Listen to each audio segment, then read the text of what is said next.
as New Delhi prepares to host the upcoming G20 summit level talks, where the world leaders will gather to discuss about the global financial architecture, supply chain resilience, food security, energy security, climate change, issues of global south, which of course India has been actively advocating. There are two information that are not going along with the kind of enthusiasm New Delhi has been keeping with. First, of course, has been the absence of Vladimir Putin, President from the G20 summit level talks. He is sending Sergei Lavrov, Russian foreign minister, to represent Russia and put across the Russian point of view to the world leaders who will be present in Delhi. The second information which is emerging is probably Chinese President Xi Jinping may also give a skip to the G20 summit level talks held in New Delhi in the second week of September. If the news that has been being reported by Reuters happens to be true, it would also highlight another aspect of bilateral relationship between India and China that doesn't seem to be very normal.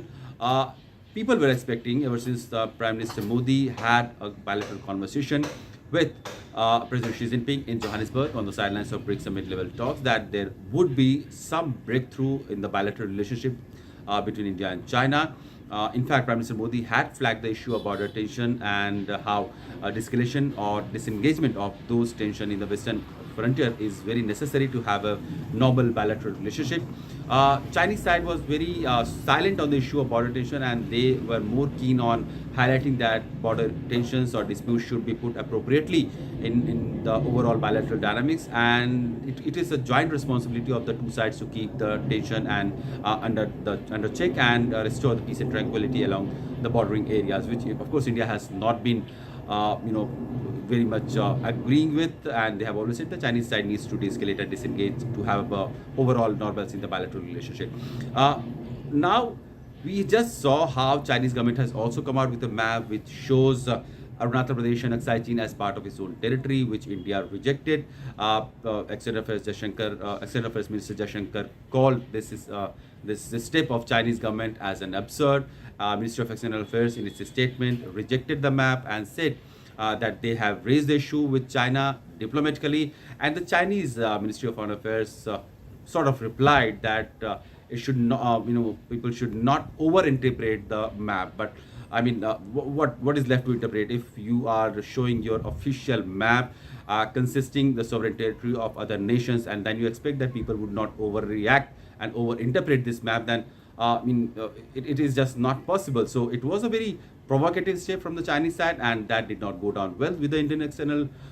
Ministry of External Affairs, and it had a reaction. And ever since, it was being expected that probably the talk that Prime Minister Modi and Xi Jinping had in Johannesburg did not pave way for a normalcy or something that the two sides were keen on having a de-escalation or disengagement. We recently saw multiple rounds of talks between army commanders and army officers also happening in the Western Ladakh sector, but that also doesn't seem to have bore the fruit, essentially because if Chinese President Xi Jinping is giving a skip to the G20 level meeting in New Delhi, there could be two reasons. First, as the Russian Foreign Ministry has explained in yesterday's press briefing, that G7 grouping within G20 is trying to dominate the agenda, and they are trying to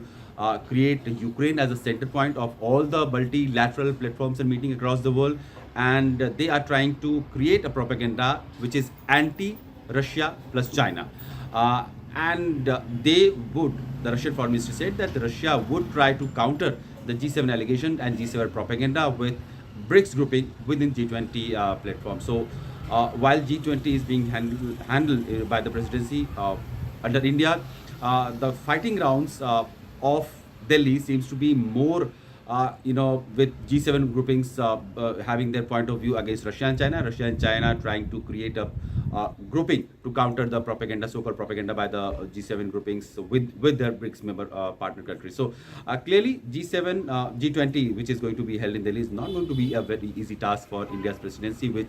was hoping that it would try to create a consensus among world leaders on the current global issues, especially of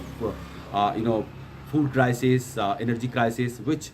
has been the problem of global south as well. India has been pointing to the concerns that The fight in Europe should not be the only issue that the world leaders should be discussing right now. There are other issues of importance also, that is of existential in nature, that is the food security, where so many countries in the southern globe are not being able to purchase the food from the international market. Then there are energy issues with the skyrocketing price of petroleum products across the world. The fuel is in short supply, fertilizer is in short supply, that is going to have an impact on the next season's harvest and sowing also. Then there are issues of supply chain resilience which the world needs to think about. Issues of climate change, which is also an existential for small island nation, which are many of them are part of South Globe. So these are also the issues that the G20 should focus upon and discuss. But it looks like Ukraine first, between G7 bloc and Russia, China, and also India-China bilateral relationship not doing well, is going to have its long shadow over the overall agenda and the point of discussion that the G20 leaders will be discussing during the two-day summit level talks in the second week of September in Delhi.